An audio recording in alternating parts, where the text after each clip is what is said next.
I have a number of plants in my classroom, but I intend to bring in several more.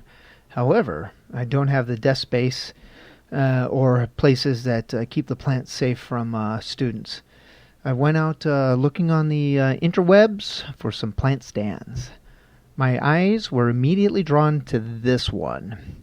I love curves. I like Corvettes with curves over those that are flat. I prefer Les Pauls over Stratocasters, though part of that is also the sound of humbuckers. I love Art Deco curves and Hacienda arches. James, crank up the guitar.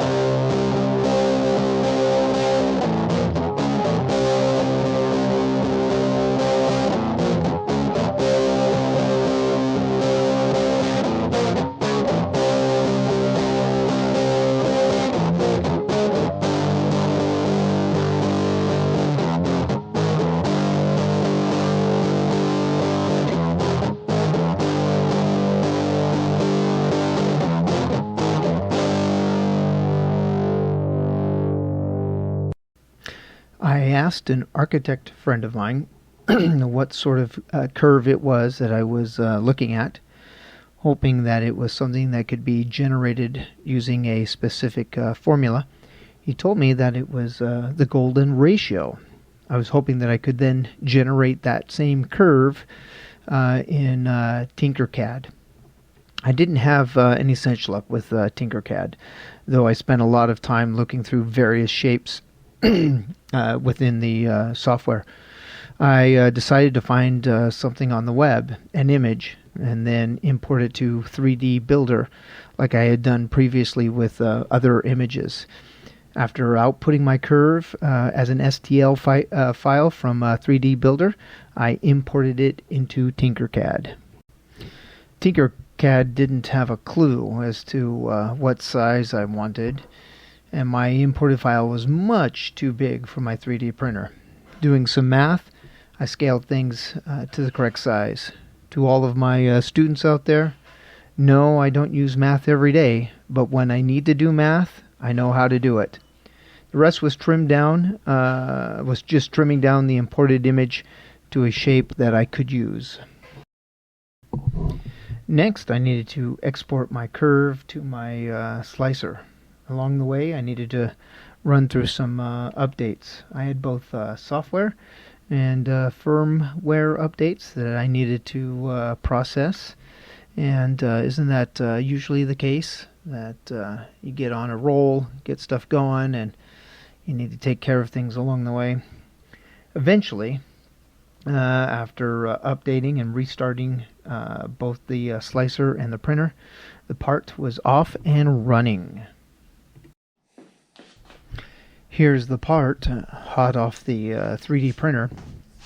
I have my adoptive dad's old pocket knife.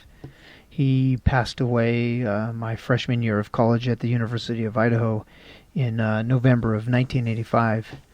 It's been nearly 38 years at the time of this filming since his passing, and I still find myself missing him very much. The GoPro might not catch it, but this pocket knife is a Sears Craftsman. I use this old knife quite a bit.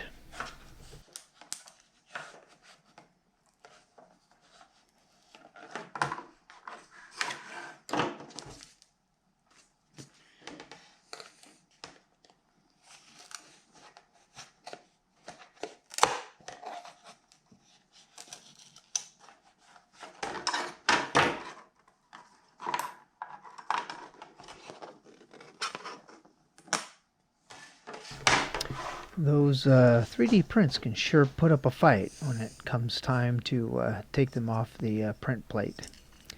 It's on this first inspection that I noticed how much the bass clef symbol looks like this curve.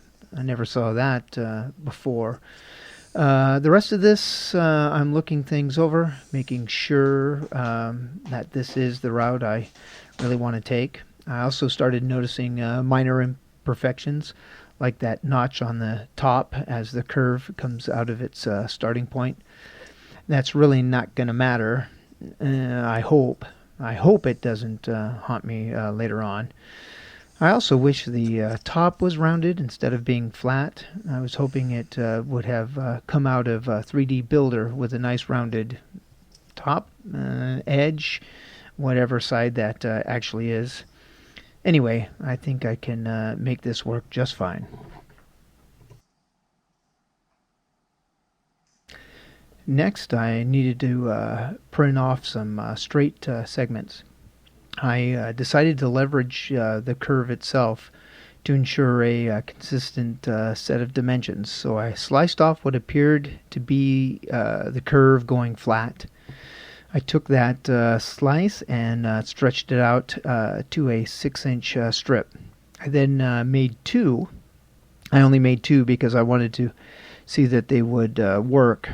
After that, I printed two more before flipping the curve and printing the other end piece.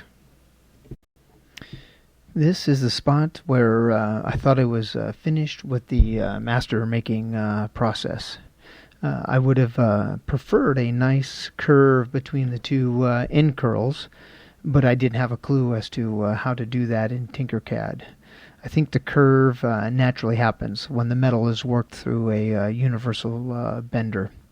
I would have loved that extra curve to things. Now, I said I thought I was done. I hadn't yet started casting this object. It might even be a week after I upload this video before I take my first stab at it. Anyway, I was thinking about all of this before drifting off to sleep one night. I'm making legs, at least 3, maybe 4. How are they going to be supported? An idea came to mind to make some tabs that a cross something or other could fit into, and then I drifted off to sleep. So this was the solution that had come to mind. I've got 1/2-inch inserts that will go on top of the bottom curl, one between the second and third straight segments, and one that will go just below the top curl. In a future video, hopefully not too many down the road, I will give this cast a try and show you how it all works out. Thanks a whole bunch for watching. If you found this video entertaining, informative, or any such things like that in any way, shape, or form, please like and subscribe. Blessings.